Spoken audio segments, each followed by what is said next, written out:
Hello বন্ধুরা, দেখুন আজ কি রান্না করেছি।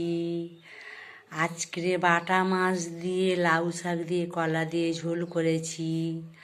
আজকে বাড়িতে সেরকম কোনো সবজি ছিল না, সেই জন্য আজকে যা ছিল তাই দিয়েই একটু ঝোল বানিয়েছি। খেতে ভালোই লাগবে। কাঁচা লঙ্কা দিয়ে ঝোল করেছি লাউ শাক দিয়ে আর কলা দিয়ে।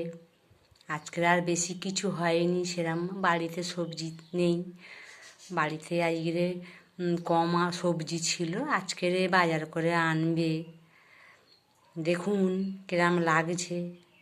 আপনাদের ভালো লাগলে একটা লাইক দেবেন, একটা কমেন্ট করে জানাবেন, তাহলে আমি এরকম করে করে ছাড়ব। যদি ভালো লাগে তাহলে আমি এরম করে ছাড়ব।